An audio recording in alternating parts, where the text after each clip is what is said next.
It's, of course, a great privilege for me to be able to be in conversation with Your Holiness. So, thank you very much. Welcome to Singapore. I was drafted in to do this only about less than 12 hours ago, I think, or maybe a little over 12 hours ago. So, pardon if I sound a little unprepared. So I haven't been able to do much research. So I'll have to basically wing it as a layman. So hopefully you will pardon some of my ignorance. The way we thought we will do this is maybe have a conversation for about half an hour, a little bit more than half an hour, and then open it out for Q&A. So I think that's how we think we will go about it. So let me begin with what is perhaps the easiest place to start, which is with the sort of big picture survey of India's spiritual and religious tradition. Now, one obvious problem that comes up whenever we are dealing with Hinduism in particular is the problem of defining it. It is not a religion that is easily defined, and very often we fall back in things like saying that it's a way of life, which doesn't really clarify anything. What exactly is Hinduism? How is it a unified philosophical framework, despite the fact that it spans everything from polytheism to monotheism to even atheism? And why is it fundamentally different from, say, other religious and thought systems like the Abrahamic religions, for example?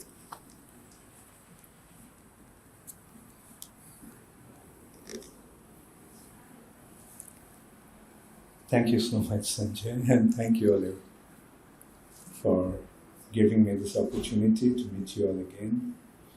Last time when I was here, I had a wonderful time with all of you, and then Radhagiridhari Prabhu and Suman actually requested me to come again, so I'm here. Thank you all. So Hinduism, first I'll go to the term, how this term actually came to be. In the Vedas, we don't actually get the mention of Hinduism as such. This term actually came from the Muslims who invaded India. To them, this land of India was the land on the valley of Sindh river, and they cannot pronounce, the Persians mainly, Persians, or you can say Turks, and like they couldn't pronounce the word sa, they pronounced sa as ha. So while they were saying the land of Sindh, or land of Sindhu, they identified that land as Hindu, the land of Hindu, land of Sindh river. Sindhustan became Hindustan, and they identified the people of that land as Hindus. So that is how this term Hinduism actually came. And their consideration was the people, those who were in that area. But the actual religion that Hinduism follows, or Hinduism actually stands for, is the religion that is based on the Vedas. Again, the word Veda is coming from the root vid, means to know, and the word Veda means knowledge. The Veda means knowledge, and this knowledge, anyway, I won't go into the details of that. Let's just take it. In simple words, I will say that this knowledge came at the beginning of creation, given to the first created being, Lord Brahma, by the Lord himself. Krishna gave this knowledge. It came in the form of a sound, Om. when Brahma meditated upon the sound, then Gayatri developed. Gayatri is the mantra meant for meditation. And from that Gayatri, the knowledge of the Vedas is revealed in the heart of Brahma. So that's why Gayatri is considered to be Veda Mata, the mother of the Vedas. Veda Mata, Gayatri. And this knowledge was received as a revelation in the heart. Tene Brahma Rida Adi Kavaye Moihanti Jat Sudaya. This knowledge was revealed, Adi Kavi, the original realized personality, Brahma, in his heart. So that is the Vedas. Vedas are dealing with various aspects, both material and spiritual. And eventually it transcends the material platform and takes one to the spiritual platform. And in this, the spiritual platform means beyond this material nature, there is another reality, which is the spiritual reality. In simple words, when we look at the world around us, we see that two types of things are existing. One is inert matter and the other is living beings. This is the world of matter. Matter by nature is inert. But you and I, we all are living, we are conscious. So where does the consciousness come from? The consciousness comes from the soul. And the soul is not a product of this material nature. The soul comes from the spiritual reality. So predominantly Veda is dealing with that aspect. Transcending the material nature, it takes you to the spiritual reality. And first thing that it kind of reveals to us, that our actual identity is not material, or this body is not our actual self.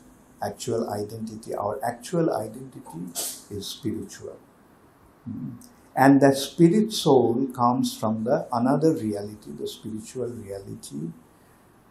And the central personality of that reality is the supreme personality of Godhead.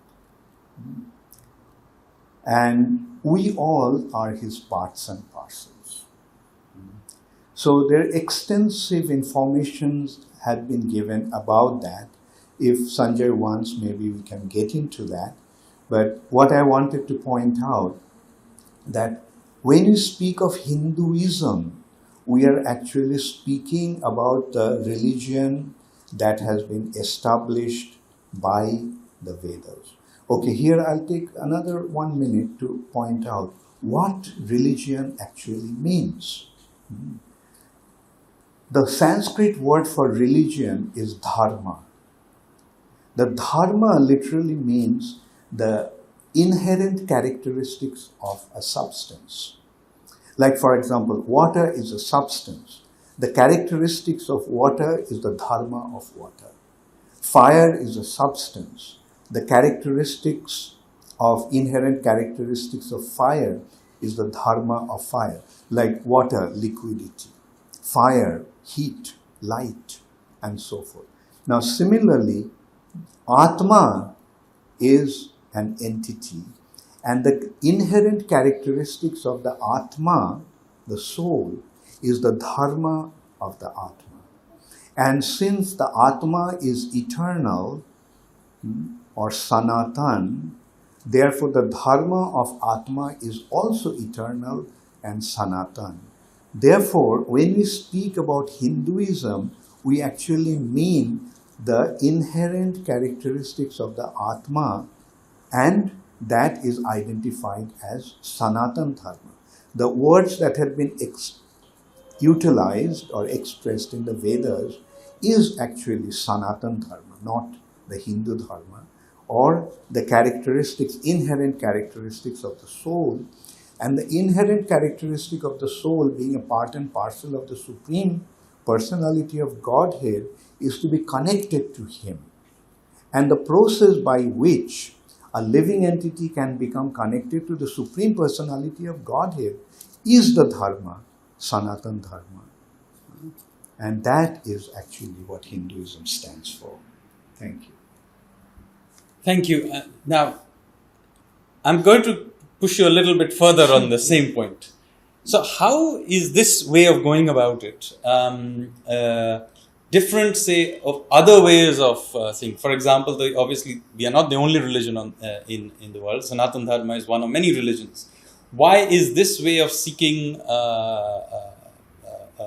the Godhead different from, particularly the Abrahamic ways of thinking about Godhead? I mean, I will put it in the context here is that Sadhguru, with whom I had a conversation just a few weeks ago, the way he explained it is by saying that at one level we are seekers and not believers. So it's the process of seeking that that is really important to us. Would you agree with that? If so, how, as I said, how is this fundamentally different from other ways of thinking about the world? Thank you. You see, all the religions essentially speaking about the same thing. Okay. God and our relationship with Him. Okay. Originally, there was only one religion. That is, as I was saying, Sanatan Dharma. But that also, I'll just make another clarification here. Okay. The Vedic Dharma actually is of two kinds. In the Vedas, two kinds of dharmas have been established. Okay. One is called Naimittik Dharma and the other is Nitya Dharma. Okay. Naimittik means the nimitta, the means or the medium. The dharma of the body is called Naimittik Dharma. Okay. Like, for example, it's not only of the human beings. As I said, the inherent nature of an individual. Okay. Say, for example, a lion. It has a specific dharma. Okay. Inherent characteristics. A cow has its dharma. Okay. And so forth. Similarly, the substances, say, gold has certain characteristics. Silver has some other characteristics. Iron has some other characteristics. And so forth. Okay. These will be identified as the dharma if you take the Sanskrit word for that. Okay. The inherent characteristics of. So similarly, living entities, when they're situated or rather human beings, initially they're affected by different modes of material nature. Okay. As a result of that, they develop their specific characteristic. Like not only human beings, even the animals are affected by the modes. There are three modes of nature: goodness, passion, and ignorance. Okay. So, for example, the cows are in the mode of goodness, whereas lions are in the mode of passion. Okay. So you can see the different nature that they develop inherently. Okay. Yeah. Similarly, the human beings also, due to the influence of the modes of nature, they develop specific characteristics. Like, say, for example, those who are in the mode of goodness, they are naturally intellectually and spiritually inclined. Okay.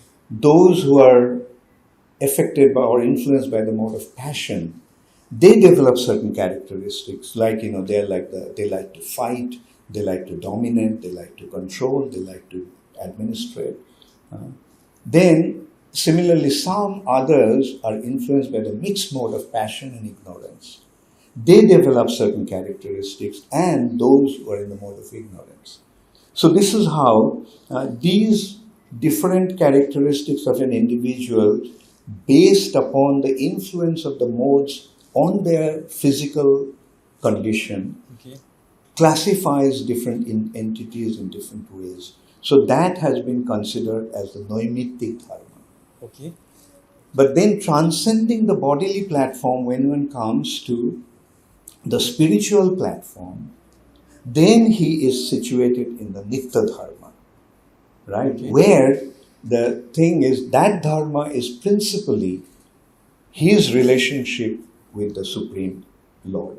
Now, if we go to, say, for example, Abrahamic religion, as we're talking about, say Christianity. Christianity and Judaism is coming from the same source, actually. They are talking about, say, Christianity specifically is speaking about God and one's relationship with Him. Unfortunately, Christianity today is not really essentially or predominantly or completely purely based on Jesus' teachings. The Bible, the New Testament, was written by the apostles who were, quite distant from Jesus in time. They gave their understanding. Anyway, the point is, essentially, Christianity is speaking about God and our relationship with Him. Yeah. Love thy Father, Lord the God, with all thy heart and soul. So they're speaking about that Nitya Dharma aspect, the soul's relationship with God. Similarly, Islamism also is speaking about the relationship with Allah. Now, the informations may differ, but they are talking about, the degree of information may differ, but they are talking about the same thing. God and our relationship. So in that sense, the Vedic religion, Christianity, Islam is speaking about the same thing. Okay. But the differences come in there because, you see, one thing we have to consider. Say, for example, physics. When you are studying physics in primary classes, secondary school, higher secondary school, college, same subject differs.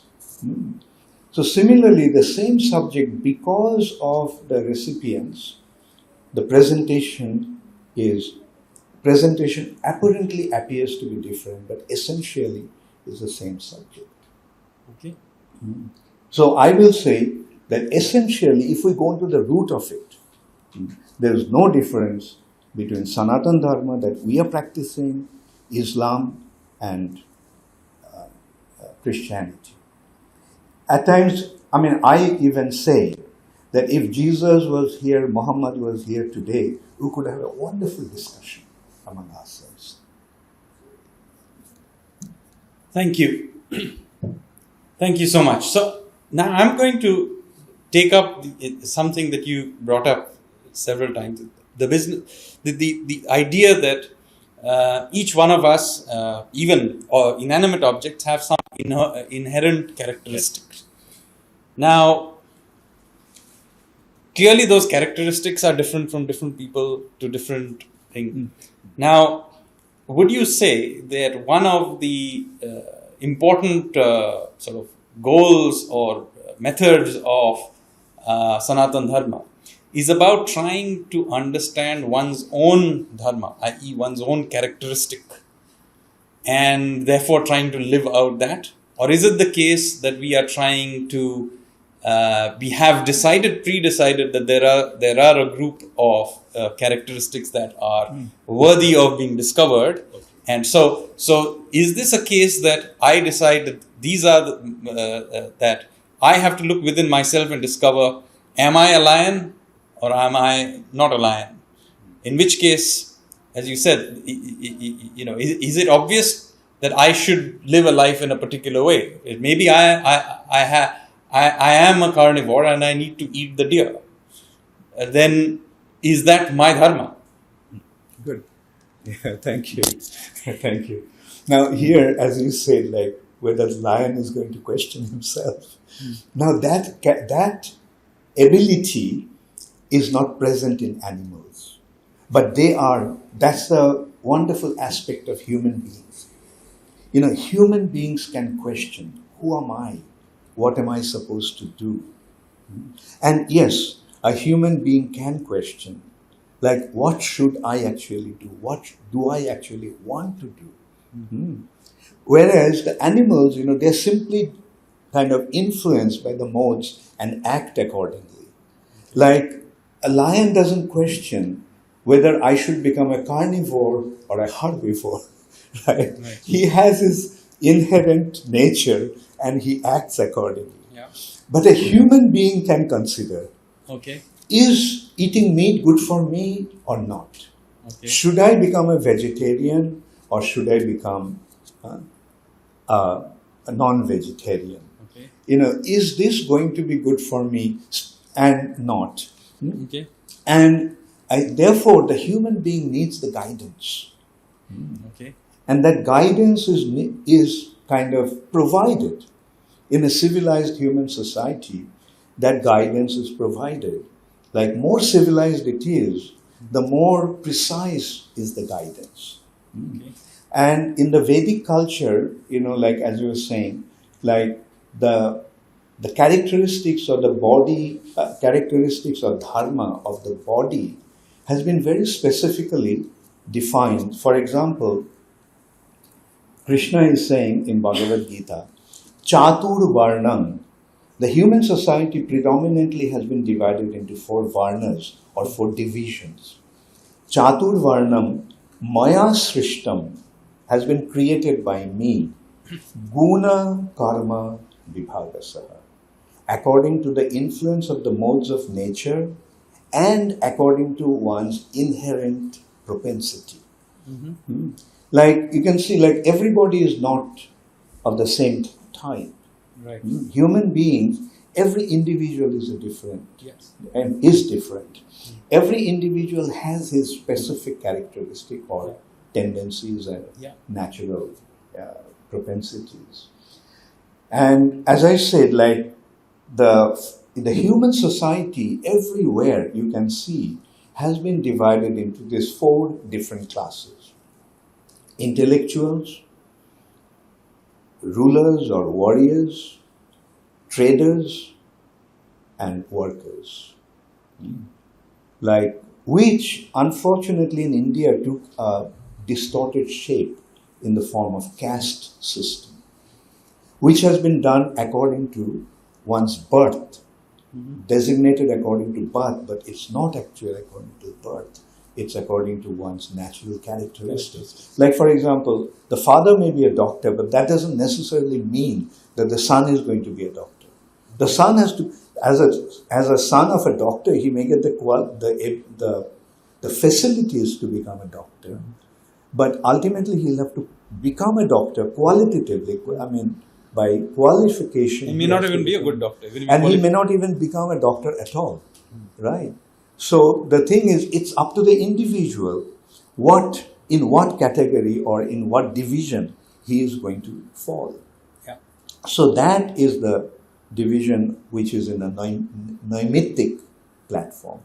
You can say in the bodily platform is this characteristics, but ultimate characteristics of the soul determines what our actual religion is. Or what our actual dharma is. And that is to develop our loving relationship with the Supreme Lord.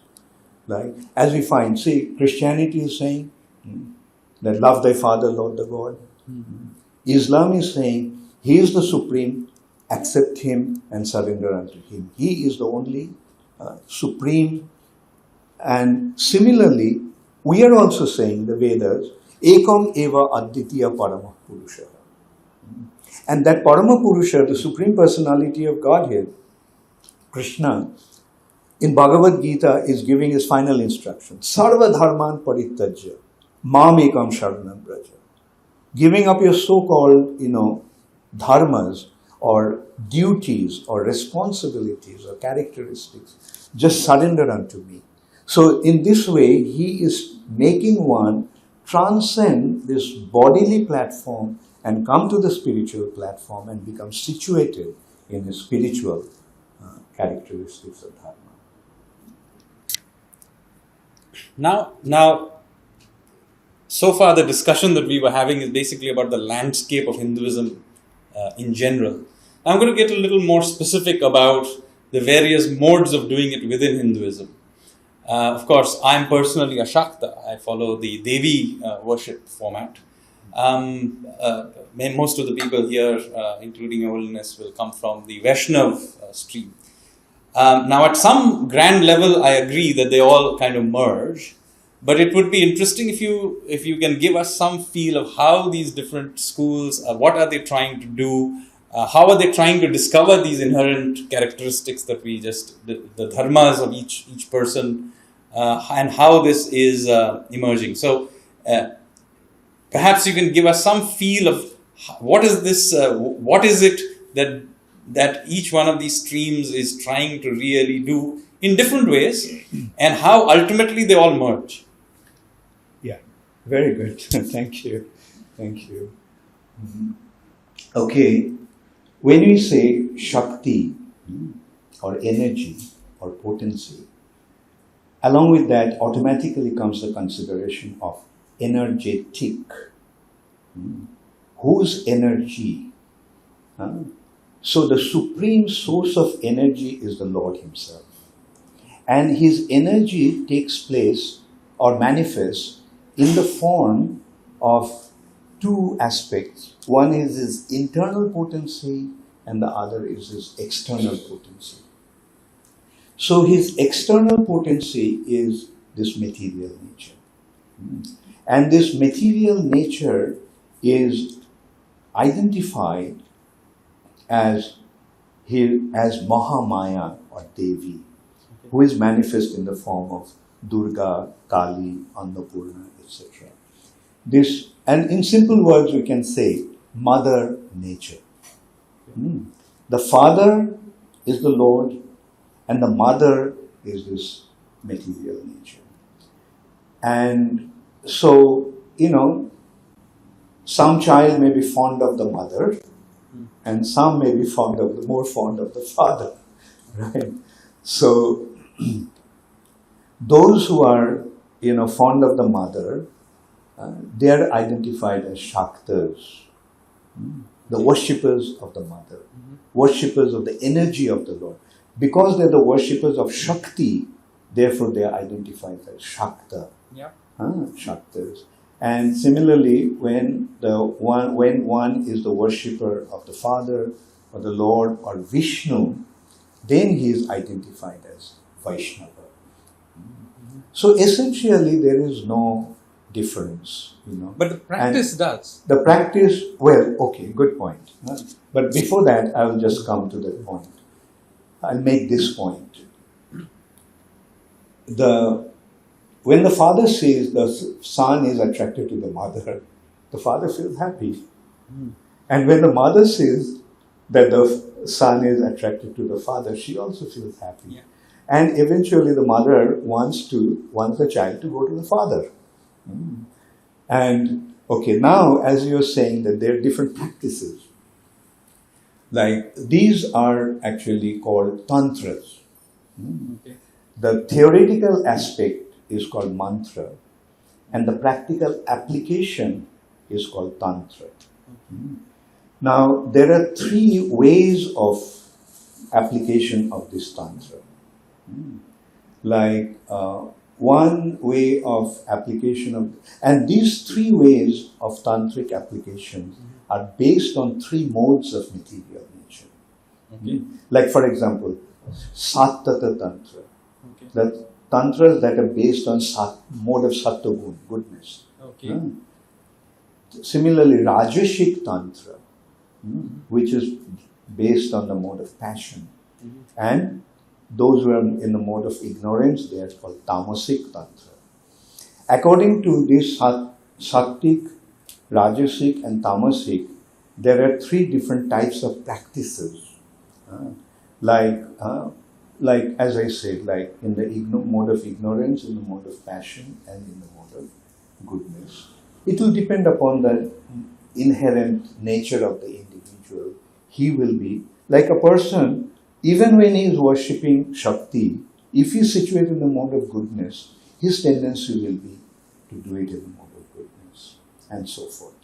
So that is what the difference is in the practice. But when you come to it, what is the ultimate consideration? Initially, we are considering our natural characteristics or propensities according to our body. Like for example, a child behaves in a certain way.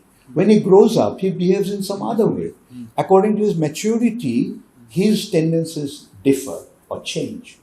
Similarly, with individuals, his practices will change. But the goal eventually is to transcend the material nature and come to the spiritual platform. So, so one of the things that I have understood, maybe I have misunderstood, but at least reading the Sankhya literature and also taking at least the Shakta view of things, is that you've here talked about the Sattvic, Rajasic and the Tamasic Gunas. Now, there tends to be in popular conversation some sort of a gradation that one is better and one is not so, but one is better than the others. But in fact, if you read the actual literature, it seems to me that it's about the mix, and that each person has a certain mix, and it's about discovering that mix rather and understanding consequently your dharma and yourself, rather than saying that one is necessarily better than the other. It is about understanding the complex mixture that is inherent to each person, and therefore understanding one's dharma according to that mix. Would that be a fair understanding of that? I couldn't understand what did you mean by the mix as such. So each person has some mix of these gunas. Okay. Right? Now, there is in popular discourse very often the thing is that somehow one should become sattvic because that is the ultimate and you should try and remove the others. But it is not obvious to me from other literature and practices and traditions. Some of the other traditions would argue that each person has these mixtures. Okay. And it is nothing good or bad about any of them. It is what it is. And they are just different aspects of each person. What it is important is to understand the mix that is right for you and to practice it and understand it. So essentially what I'm trying to say is that therefore consequently it is not like one is good or bad. It is about the mix that you are and understanding that and living your life according to what that is. Okay, thank you. Yes, the mix is naturally there. For example, 3 modes are there. But everyone is not really situated in these pure modes. Like one is not exactly or only in the mode of goodness or only in the mode of passion. There's mix. Like for example, 3 colors. Colors also have 3 primary colors. From 3 you get 9. Yeah. From 9 you get 27. Yes. 27 you get 81. Infinite combinations are there. But what actually matters is which mode is predominant. Right. Like one is obviously a mixture of 3 modes, but the predominant mode is what becomes the guiding factor. Right?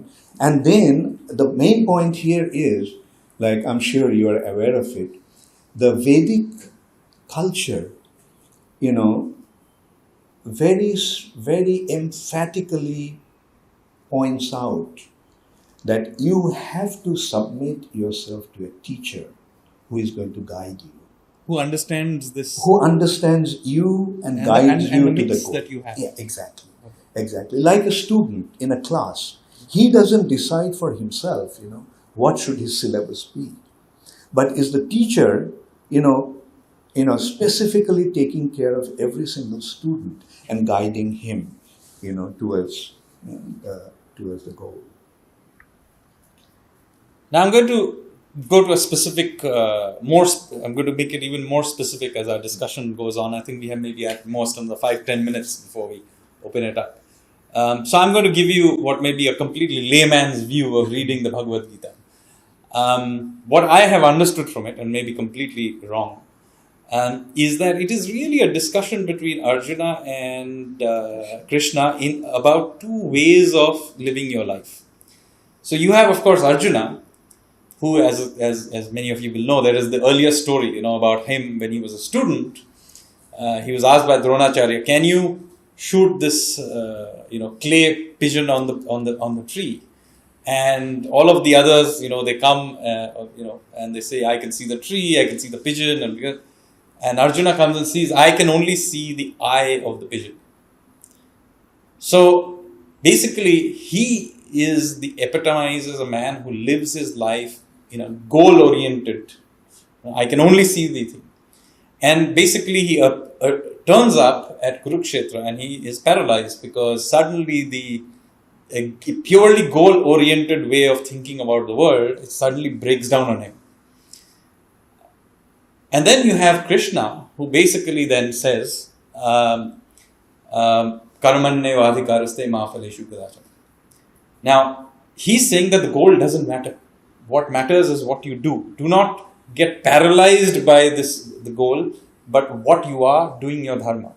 So, one sort of what I could say modern or postmodern way of thinking about it is that this is a conversation between a goal-oriented way of living life and a process-oriented way of living life. Is that a fair interpretation? Yeah, naturally it should be goal-oriented. Whatever we are doing should have a specific purpose, right?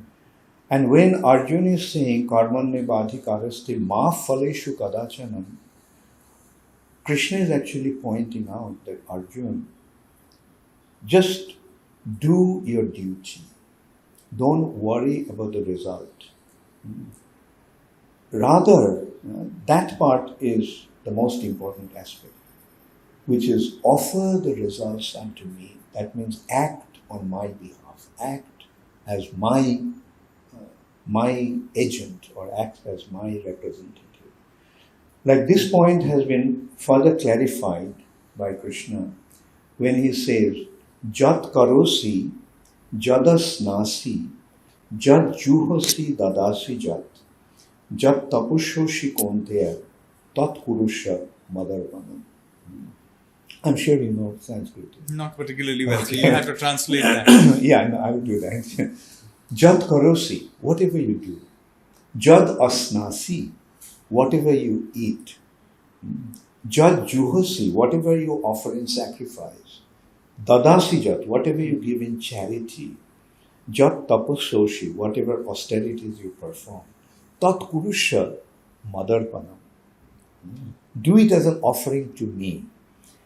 So that is the ultimate goal. Like, see, when we are a part of somebody, or when we are a part of something, what is the purpose of the part? Is to serve the whole. Like my little finger is a part of my body. And this little finger's business is to serve this body.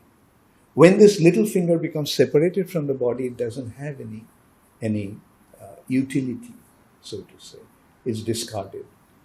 Similarly, since we all are the parts and parcels of the Supreme Lord, our business is to become connected to Him.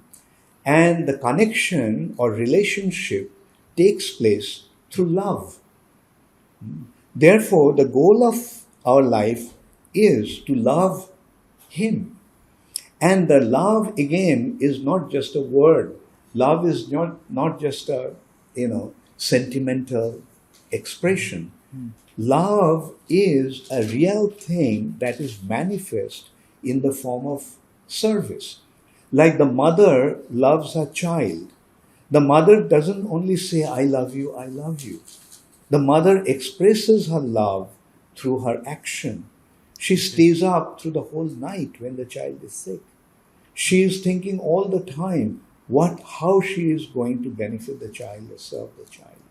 So in this way, when our love for the Lord becomes manifest in the form of a service, that is the ultimate dharma or ultimate goal of life. And that is how, the life should become actually goal-oriented. Whenever we do something, we should do it to achieve that ultimate purpose. And that purpose, again, is dependent upon our inner satisfaction and joy. We want to do something because we like to do it. Like, say, then only people will become happy. again, I'll just go a little off the track and make a point. Like today's world is so unhappy.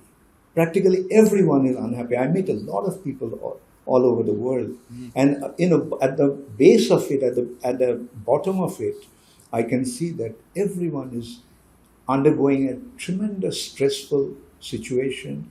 Everyone is discontent and unhappy. Why? Because they are not allowed to do what they want to do.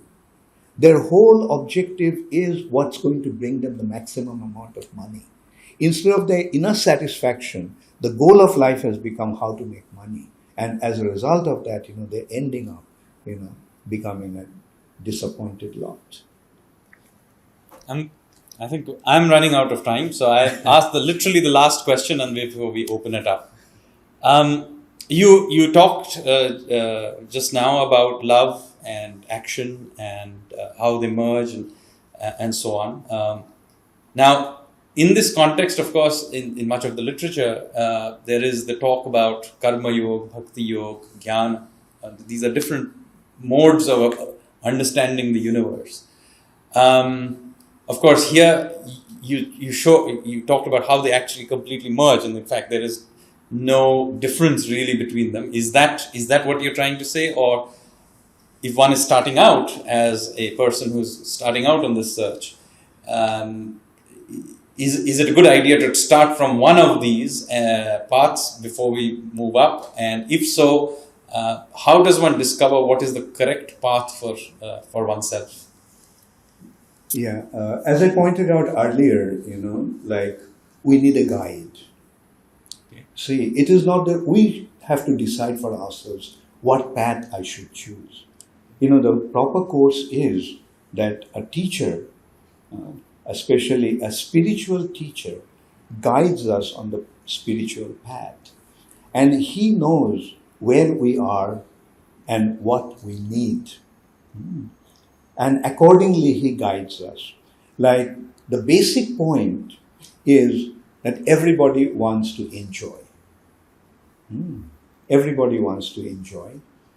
And the Vedas are giving the direction. If you want to enjoy, then recognize the fact that as you sow, so shall you reap. As you act, accordingly you will get a result. The right action will lead you to enjoyment, whereas wrong action will lead you to suffering. So that is the karma kanda platform. Okay. And that platform is dealing with the karma yoga. Okay. Then, transcending that platform, one comes to the platform of knowledge. Okay. This knowledge, you mentioned Sankhya. Actually, Sankhya philosophy analyzes it, very beautifully. Anyway, I'll just go briefly into dealing with that point. Like, when, in spite of all the endeavor to enjoy, when one ultimately realizes, I'm trying to enjoy, but why am I suffering? Okay. I do not want suffering. Right. Why the suffering comes uninvited? Okay. So then he begins to wonder why am I suffering leads to the next platform of Jnana Kanda.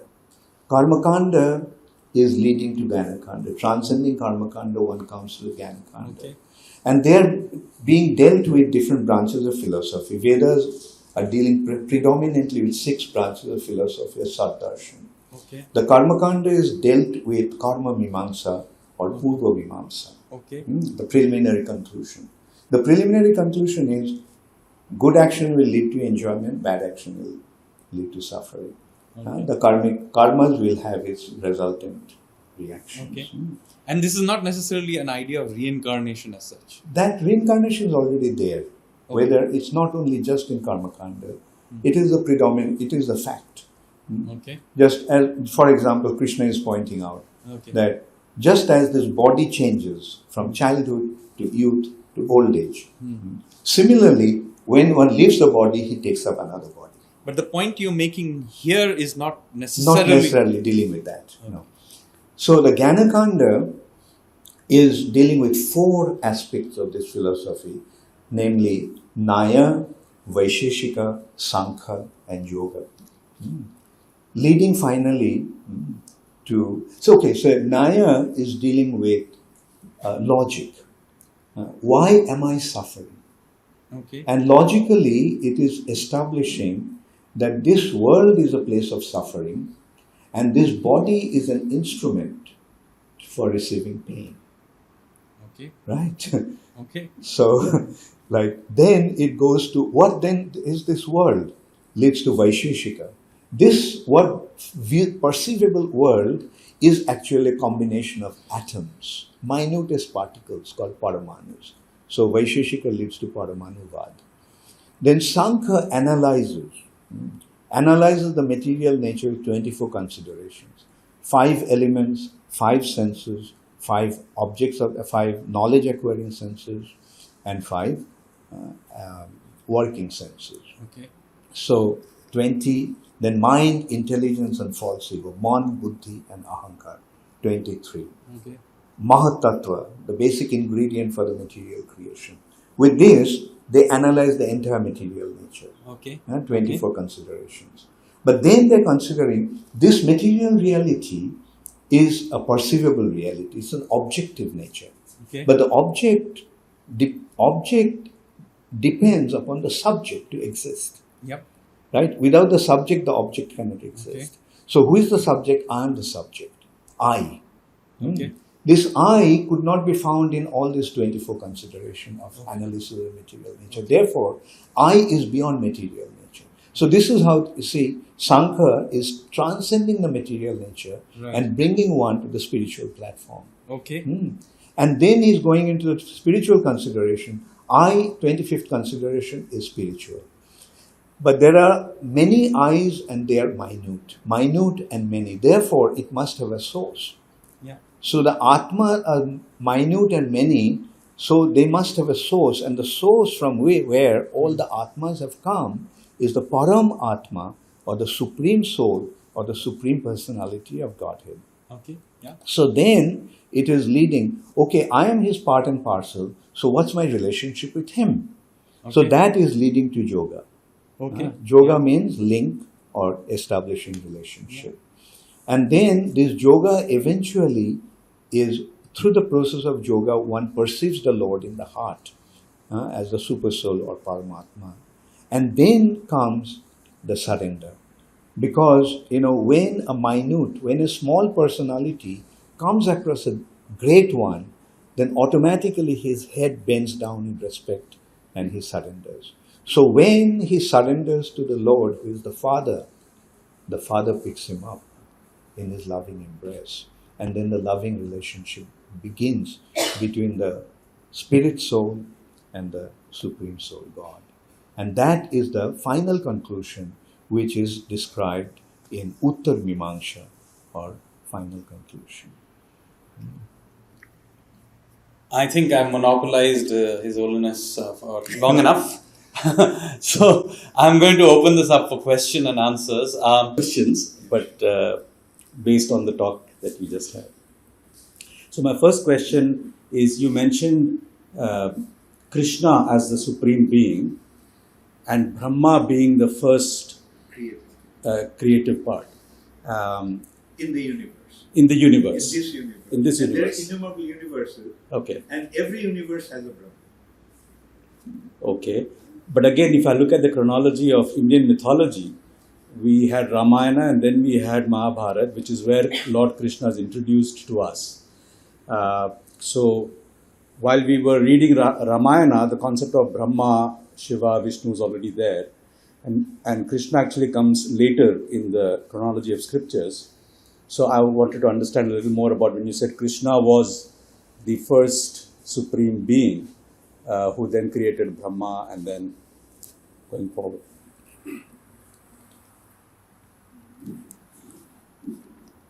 Yeah. The immediate response to that is there is no difference between Ram and Krishna or Vishnu and Narayan. The one person, he manifests himself into many forms, and that is called his Swa Amsa, his personal expansions. Like they are known as avatars, incarnations.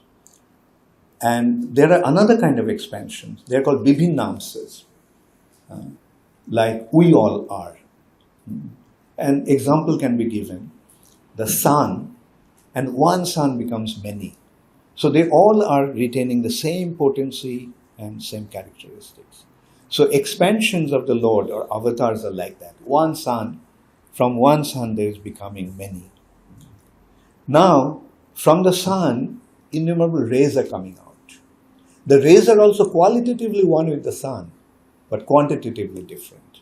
Like we are like those rays. So that I wanted to establish first, The Lord's appearance and, is not chronologically that important. For example, the king doesn't belong to the prison, right? The king may go to the prison for some time to educate the prisoners. So why did you break the law? Why don't you surrender to me and follow my law and follow the order? And then you'll become free. You won't have to be in the prison. You'll be free from the prison. So in order to teach us, the Lord comes from time to time. In Treta Yuga, he came as Lord Ramchandra. In Dwapar Yuga, he came as Krishna. And then again, the Krishna, the original personality of Godhead, is actually Krishna. And he comes not in every Yuga. Although Krishna said in Bhagavad Gita, Sambhavami Yuge Yuge, like he actually comes only once in a day of Brahma. And Brahma's day consists of 1000 Chatur Yugas. One Chatur Yuga is Satya Yuga, Treta Yuga, Dwapar Yuga and Kali Yuga. 4 together is called one Diva Yuga or Chatur Yuga. Thousands of Chatur Yuga make a day of Brahma. And once in a day of Brahma, Krishna, the original Supreme Personality of Godhead, comes. And last Dwapar Yuga was the Yuga when it was the time for him to come. So that way, we all are very fortunate. So anyway, we can get into another, analytical descriptions of that. Let's put it this way for information. Krishna is the original Supreme Personality of Godhead. Mind you, it's not that I'm saying it because I'm a devotee of Krishna, follower of Krishna. Whatever I'm saying is from the scriptures. Scriptures are our authority. We speak on the basis of the scripture. Like why I'm saying it, towards the beginning of Srimad Bhagavatam, there is a description of 22 incarnations of the Lord. And there are 6 different categories of his incarnations. I won't go into the detail of that. And then after describing these 22 incarnations, it has been pointed out, just as there are innumerable waves in the ocean, there are innumerable incarnations of the Lord. Avatara hi asankhayo. Asankhayo means innumerable. That cannot be counted by numbers. So, avatara hi asankhayo. Then after that he is saying, ete changsha kala pungsha, Krishnastu Bhagavan Swayam. These are all amsas and amsas, the parts and parts of the parts and so forth. But Krishna is Bhagavan Swayam, original Supreme Personality of Godhead. The details. Krishna's first expansion is Balaram in Vrindavan. Then from there, Balaram expands the Chaturbhuha. Vasudev, Shankarshan, Pradyumna, Aniruddha in Dwarka. Then from them expands Narayan in Vaikuntha. From Narayan, there are also Chaturbhuha, Vasudev, Shankarshan, Pradyumna, Aniruddha. From this Shankarshan expands Mahavishnu. Mahavishnu lies in the causal ocean. And as he breathes, and the bubbles that are generated, each bubble is an universe. Then he enters in the universe, fills up the universe with the water generated from his body, and lies in that water, in the bed of Ananta Shesha. That is Garbhodokshay Vishnu. From this Vishnu's navel comes a lotus, and Brahma, the first created being, is situated in that lotus. So these are the scriptural description of creation. So as I was saying, Like if you consider that appearance of the Lord in the universe is something like king going to the prison. The king doesn't need to go to the prison, but he goes there to benefit, to educate the prisoners, to give up their distorted mentality. Thank you. Anybody I'll else? just take a couple of more questions and then I get to it.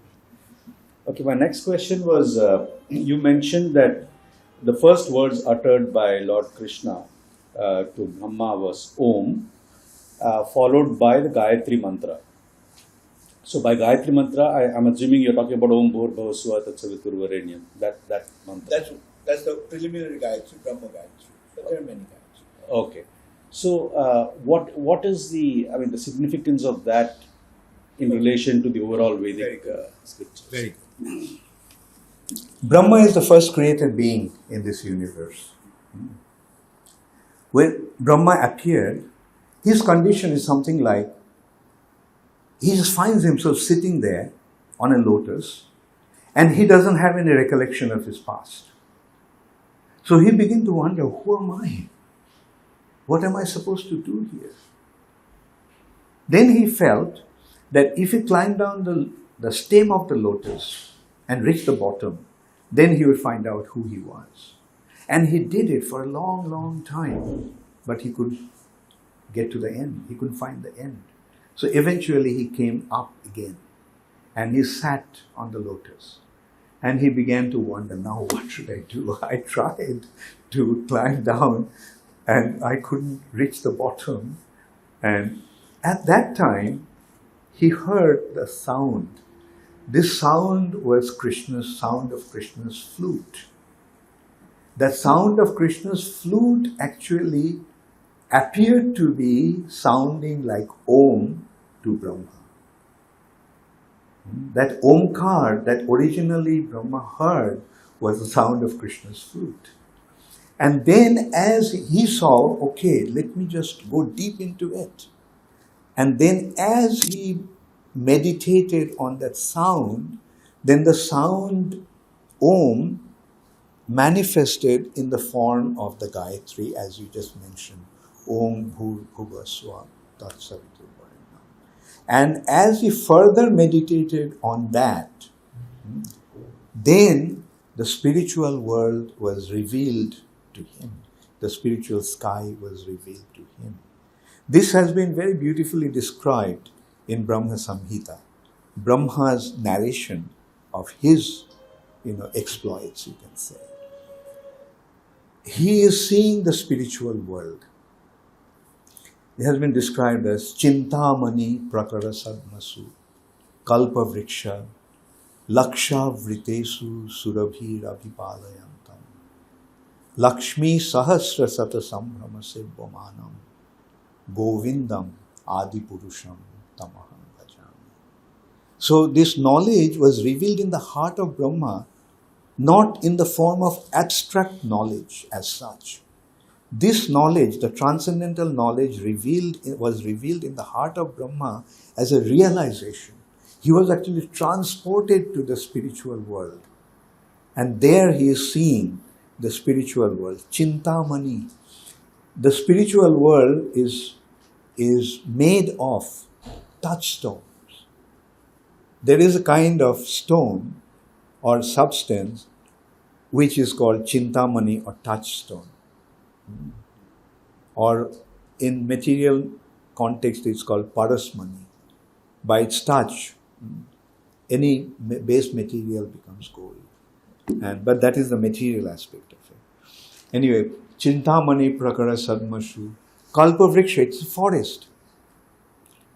But in the forest all the trees are desire trees. There are trees that can fulfill our desires. Here the trees bear fruits and flowers. But there are trees that can fulfill our desires. We can go and ask the tree for something and the tree will give that. So the forest of Vrindavan is of innumerable such kalpavrikshas. Surabhi Rabhi Pallayantam. He, the Lord there, is tending the cows. And all these cows are Surabhi cows. Surabhi Abhipalayantam. There are innumerable damsels, young girls. They all are Lakshmis. Lakshmi Sahasra Sata Sambrama Sevromanam. And that personality there is Govinda, Krishna. Adi Purusham, he is the original personality. Then the next verse is describing him further. Venum kanantam aravinda dalayataksham barhavatam samasitam buddha sundarangam kandarpa koti kamaniya vishesha shobham govindam adi purusham tamaham bhajami. Like he's playing flute. Venum kanantam. His eyes are beautiful and wide as the petals of a fully bloomed lotus. Aravinda dalayataksham. Barhavatam. He is wearing a peacock feather on his head. Samasitam buddha sundarangam. His complexion is like beautiful monsoon cloud. Sama asitam buddha sundaram. Kandarpa koti kamaniya. Kandarpa, one cupid, enchants the whole universe. And millions such cupids have been enchanted by his beauty. That's how beautiful he is. So this is how Brahma is revealing, or describing, his perception of the spiritual reality. No, I think I will have to spread it around. Yes. Quizmaster decision is final. Right? Yeah, I have to do that. Thank you for a very good speech. I had a question because we always grew up understanding and reading from the mythology point of view, but we also have learned science. So we try to, like you said, as a beginner, we try to compare between what we know from science and what we learned spiritually and connect it. So many of the things you said actually did appeal to me in a new light, even though I know many of the stories. Now, for instance, just the last thing that you mentioned, where you say the revealing of the world in a different way than what is materially visible. So, for instance, look at the internet. When we are, the person who doesn't know that there is something called internet, for him he doesn't even know that there's a conversation going on and that my digital persona has gone running around all over the world and telling different things which is maybe not me even, but there's a third dimension there who he doesn't know, right? He's ignorant, he's tending his field or whatever, he doesn't know. Now, when my question is, when a spiritually advanced person sees the world and sees so much misery and collective action is missing and institutional action is missing, and yes, there may be some temples here, there may be some orphanages there, some hospitals there, it's not the same thing as if I look in Singapore, the way the government thinks about things, the way they think of 50 years hence, 100 years hence, how will every citizen benefit, even if the world says that let the drugs be, okay, maybe drugs are okay, but they'll say, no, my Singaporean citizen will not benefit by a drug-tolerant world, but a drug-free world, and I think so. Now it comes to the question of guidance as well. And you said everybody has to have a spiritual guide. Now that spiritual guide, if I'm looking at my children and I can be a spiritual guide to them till they find their own spiritual guide, right? Everyone has to have their own guide. Will you say that everybody goes seeking for their own spiritual guide, or will the guide come? And so basically it's very confusing, everything. Thank you. Nice question.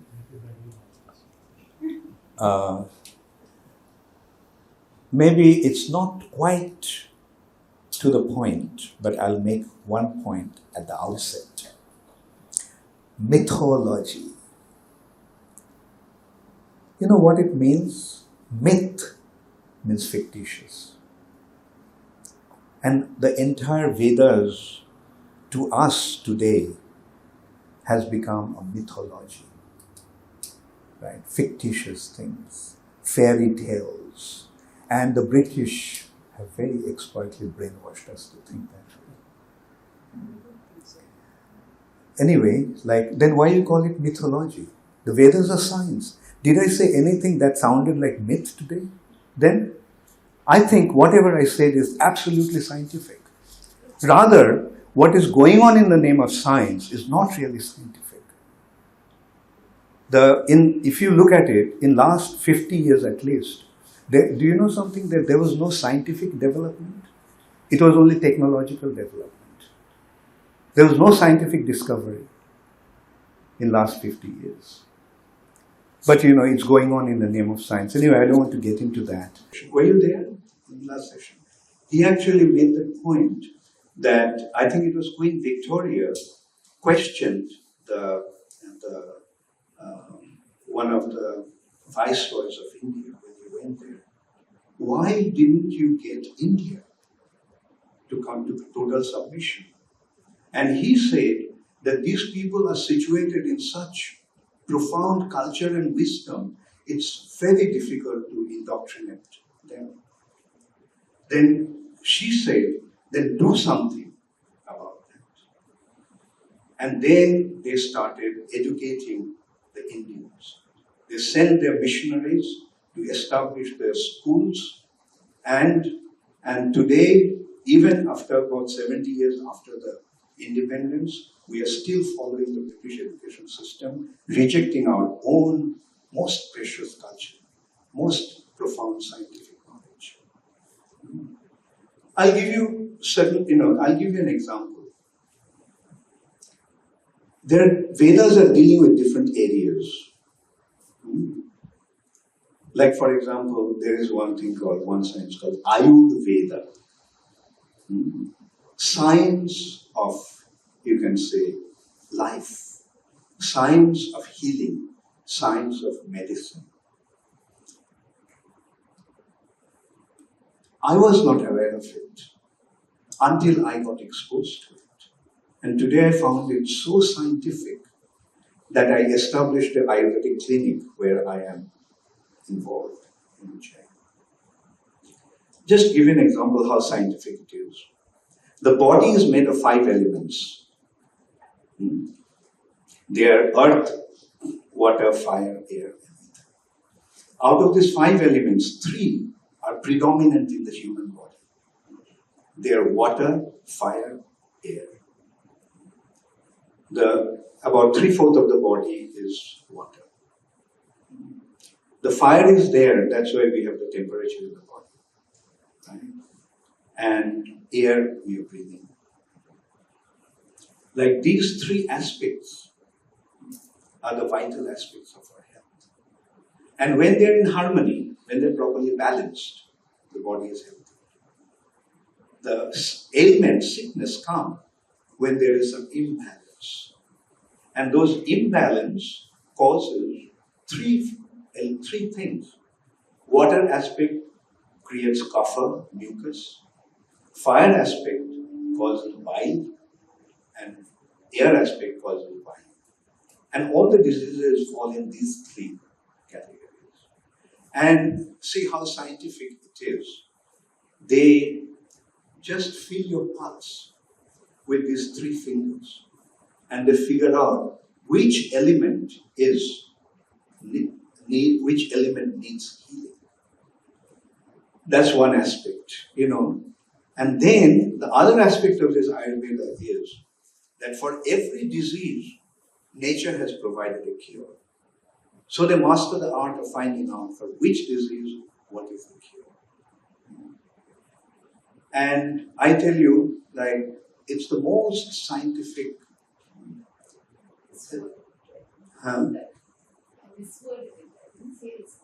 Yeah, no, and the point is, that's what I was trying to point out. 2 things, that we should not consider the Vedas or the presentation of the Vedas is fairy tales or myth. Vedas are dealing with absolute science. And So, like this way, I can just give you, umpteen examples, Like, say for example, life. Christianity believes that only human beings have soul, meaning only human beings have life. Animals don't have life, and so forth. Now, what is the Vedic understanding of life? Life has 6 symptoms. Wherever there is life, there will be 6 symptoms: birth, growth, change, reproduction, decay, and death. Now just consider a plant, a tree.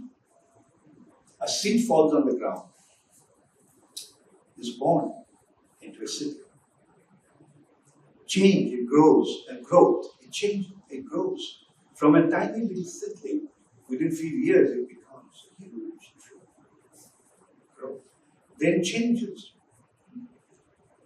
In autumn, the leaves fall. Then in spring, the new leaves come. Then comes flowers and fruits. In the fruits, there are seeds. Those seeds fall on the ground under particular condition. Another tree is born. Birth, reproduction. Then eventually, the tree decays and dies. Insect, like put wherever there is life, you will see that the 6 symptoms. And isn't it scientific? Actually, even modern science doesn't have this understanding. Another example I'll give in that respect, how inapt is today's so-called science. There are 4 types of reproduction according to the Vedas. One is Svedaja, coming from the sweat. Like consider the microbes. How do they grow? From the body, regeneration takes place. Just the sweat comes from the body, like an amoeba. The nucleus divides into 2, and then another amoeba is born. So Svedaja. Then Udbijas, from seeds. Trees and plants, they come from Udbijas.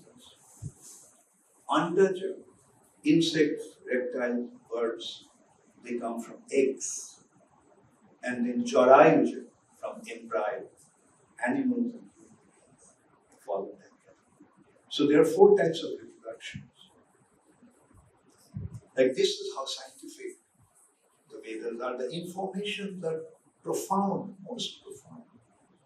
And unfortunately, we are not exposed to it because there is no presentation, there is no cultivation, there is no education of this culture. I think we have time for one more, unfortunately. Yes, lady here. And then I'm sure the conversation can carry on afterwards as well. But I have strict rules about. Hello everyone, I'm Satya from Australia, and I've been a Hindu for many, many years. And I can see that you're an extremely intelligent group of people, very highly educated, and you've been struggling with things that I've been struggling with for a very long time. Hinduism isn't that easy to understand. And fortunately, I was introduced to Srila Prabhupada's works. Now, I'm not sure if any of you have read anything of his, especially the Srimad Bhagavatam. Can we have a show of hands? Bhagavatam, anyone read? Has anyone read anything else of Srila Prabhupada? No. So, I think for the next meeting, I would like you to actually do some homework. And please read the first canto. This book will answer all your questions.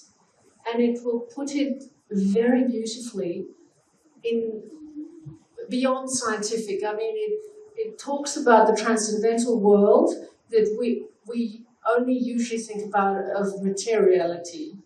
And Srila Prabhupada really explains it so beautifully, and it is for us, it's for the intelligent class of people. So I would really request that you read this, and then a lot of your questions will be answered, and we won't be so disparate and confused and from coming in from everywhere. I don't even know that much. I've only been studying his works for about 3 or 4 years, but I can tell you now it has made such a profound difference to my life that it makes sense of everything. It makes sense of Bhagavad Gita, because we also always struggle with Bhagavad Gita because there's so many different interpretations. So, yeah, so please do your homework. I cannot really say more. Thank you. Okay, thank you. I think that was more a statement than a question. So we still have one question allowed. Yes, the lady at the back.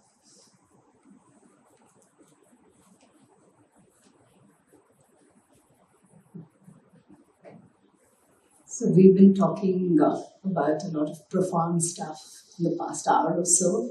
So pardon me if what I say seems rather simplistic. So as far as I'm concerned, and probably for many people here, this is one life that has been given to me. I am born, I will die. That's the truth for everybody.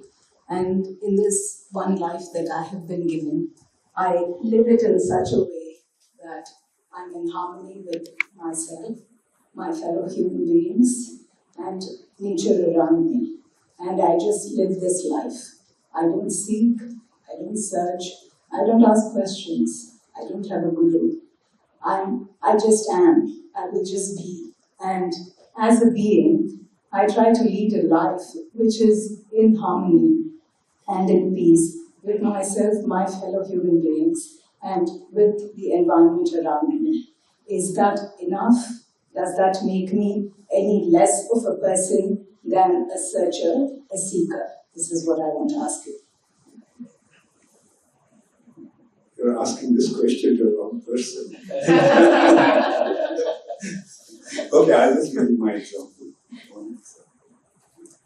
You see, I think like most of the Indians, I was brought up with an idea, West is the West. Then eventually I go to the West. And there, due to various circumstances, I began to realize, in simple words I say, I began to love my country. And I realized that how little I knew about our own culture. And so I started to read. And the more I read, the more fascinated I became. And then I realized one thing, that to step into that life, I need a teacher, I need a guide. So I came back to India. And I mean, my search was, or my quest was so intense that I landed in Calcutta. I landed in Delhi. My home actually was in Calcutta. I didn't even go to Calcutta. From Delhi, I straight went to Haridwar. From there to Rishikesh, and then further out. I went, anyway, I was searching. I searched for 1 year. I couldn't find anyone to whom I could completely surrender. Then eventually, by the Lord's mercy, I came across a book by Srila Prabhupada. And then from the very first page, it occurred to me, this is what I was actually looking for. And then, I opted for this life. I was very fortunate that he, my spiritual master, although he had about 10,000 followers at that time, he allowed me to stay with him practically 24 hours a day. And one thing I can say, had I not have met him, I wouldn't have understood or learned what I have learned today. Like, if I was complacent with my life, okay, it's fine, I have got this life, I have just lived in perfect harmony with my surrounding, and eventually, an end will come. then probably I would have missed out on a very wonderful opportunity that I received by meeting my spiritual master. That's all I can say. Okay, I will give you a slightly different answer to this. So I will do it from a somewhat different tradition to answer this question. I'll do it from the Shaivite worldview and the Shakti worldview. See, the Shaivite worldview necessarily sees the world as being in imbalance and disorder. The Nataraja is a dance, is a flowing form. The world is consequently not in balance. Therefore, in order to remain in harmony is not an act of being passive. It's like being on a boat that is shaking. You have to keep balancing with it. So consequently, to say that you can live through life and be in harmony without being actively engaged in rebalancing and adjusting is actually to miss the point about the universe. So, for example, you say that I am in harmony with nature, but in fact, are you? I mean, every time you're drinking bottle from a plastic or you're driving a car, you're adding. So the world is actually already, so living in perfect harmony would actually instantaneously mean you have to, no, let me explain. Would mean that you have to instantly die. That's the only form of equilibrium that you can exist, because the very fact of your existence, you are in a disharmonious world, is that you are in disharmony. So consequently, the Shaivite worldview would be that the world is in disorder. But that's not a bad thing, because to the Shaivites, the chaotic universe is a good thing. It is necessarily, otherwise it would be the only form of equilibrium is death.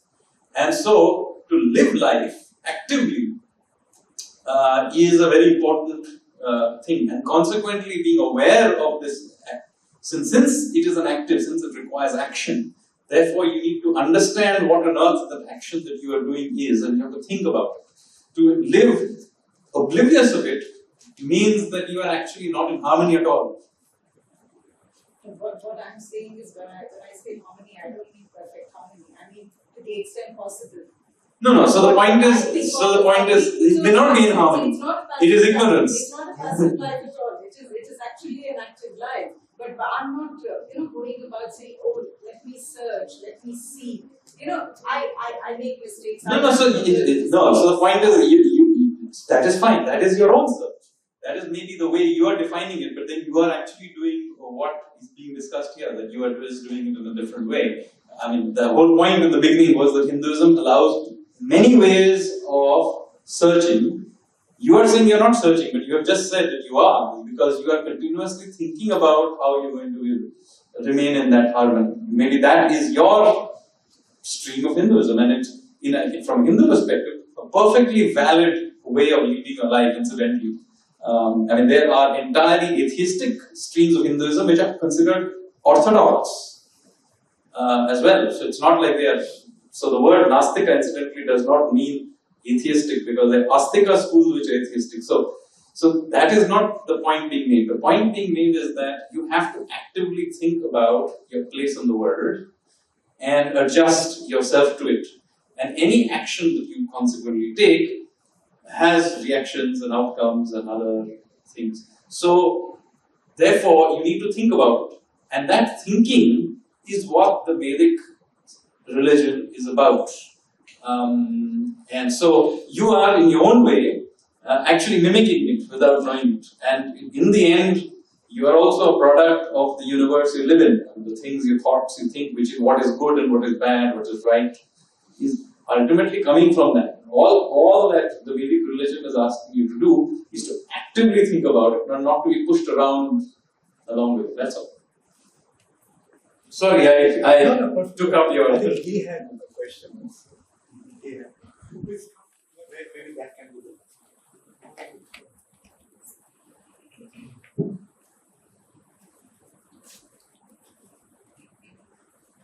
Thank you. Actually, what should edit mine was, because I'm only going to introduce I'm confessing my ignorance. And one thing that I've been wrestling with for a very long time is to say that these monikers of absolute truth and the path to pursue I am very ignorant and I can't reconcile. I think that's what we said. There is a scientific mind that is coming at us. There's a quote unquote a rational mind, whatever that might mean. Or let me put it over a tolerant mind that says, if this paradigm was shifted today to a Bible class, and there would be another wise person at the other end who would be talking about the Bible and saying this is what God is about, or this will be a class on Islam, and then there would be another person at the other end who would be talking about that. How do we reconcile everything? And therefore, I'm just trying to have, I'm not sure how to get to a common understanding in my mind. I think what Sanjeev said, that there are many ways to go, is possibly a way that I resonate with the same right? There are many ways, and every day there's a thing of discovery. And I go to a gurdwara, a mandir, a church, whatever, and I see many things, and I try in my own mind to reconcile. But a single path is, I'm just very confused about it.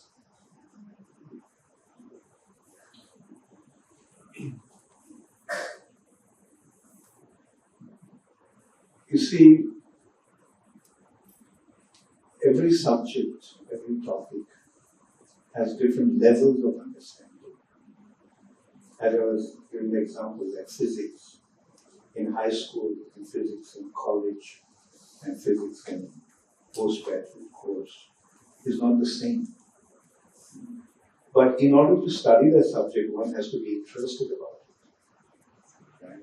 Similarly, one has to be concerned, one has to be interested about spiritual topic. If one is not interested, then well, it's up to him whether he wants to pursue that or not. Or probably he won't. If he's not interested, he's not going to pursue it. But the point is that human life comes with a great opportunity. Human life comes with an opportunity of not only an advanced and developed intelligence, that human beings have the ability to expand his intelligence to an unlimited extent, so much so that he can perceive the reality beyond our sense perceptions. And that opportunity is there. Now the question is whether we're going to take advantage of that or not. And in simple words, I will say that if we don't, then what's the difference between us and an animal? An animal also lives his life based on eating, sleeping, mating, and defending. Now, if our lives are also just centered around those four activities, eating, sleeping, mating, and defending, then what's the difference between an animal and me? The difference is there, that what animal cannot do, I can. I can question, I can probe deep into the areas where my mind is inquiring about. And it can, not only it has a developed intelligence, but it can expand his intelligence to an unlimited extent. So that is the ultimate consideration, whether we're going to take advantage of it or not. I'll just add a few, I'll use language that you were using, maybe that might. See, other religious traditions oppose, it's sometimes easier to define something by what it is not. So, the starting point of other religious traditions is axiomatic. And so, so basically, if you are, let's say Christianity, Abrahamic religions particularly, which are highly closely related, they opposed, when they started out, as in opposition to polytheism. So if you read many of their texts, particularly Judaic and Islamic texts, their opposition is to polytheism. More recently, if you read this thing, it's towards atheism. But basically, they are defining themselves in a monotheism and defending themselves on either side of it. Hinduism is not doing that.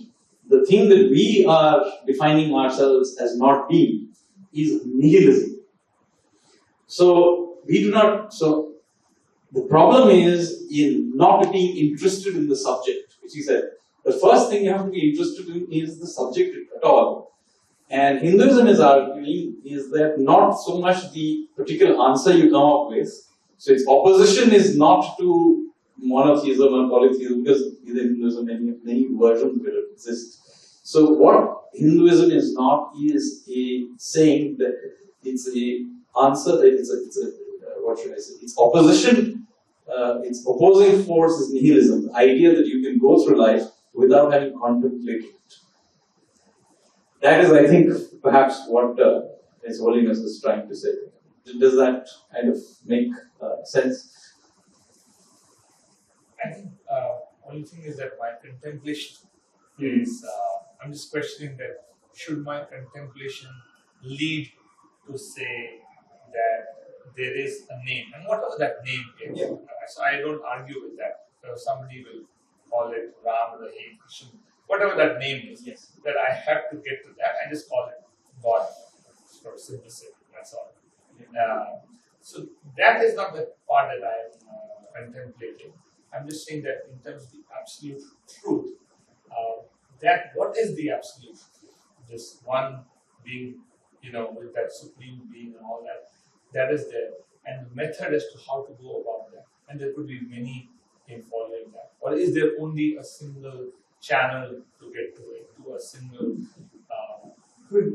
Yes, I mean, to answer the question, I'll just quote something. I'll give an example with my spiritual master.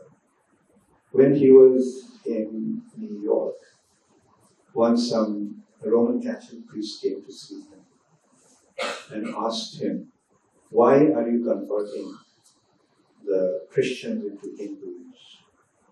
Prabhupada's answer was, no, I'm not converting the Christians into Hindus or Muslims into Jews. I'm simply making better Christians out of the Christians, better Jews out of the Jews, better Muslims out of the Muslims, and better Hindus out of the Hindus. Today I can say that, I was born in a Hindu family. But today I properly understood what the Hindu doctrine actually is. And similarly, you will see that in our society, in ISKCON, I don't know how exposed you are to our institution, we have members coming from Christian background, Jewish background, Islamic background, and of course Hindu background. And as I said, it's not that we rejected something. Like if you ask me today, and if somebody asks me, whether I'm a Christian, my answer will be, if Christianity means what Jesus taught, then yes, I'm a Christian. But Jesus is teaching the perfect. It's a matter of understanding His teaching and acting according to that. And if Christian means in one who is following Jesus, yes, I am. And so you see that ultimately, the actual religion brings us to a very broad platform. Like, if He is the Father, is He the Father of only the Hindus or Christians or Muslims or Jews? He is the Father of everyone. And everyone has a right to develop his loving relationship with Him. And that is why what is needed is to recognize the Father. And when we develop our relationship with the Father, then based on that relationship, we become related to everyone as brothers and sisters with the Father and Son. I think I'll have to really bring this to an end. I think we have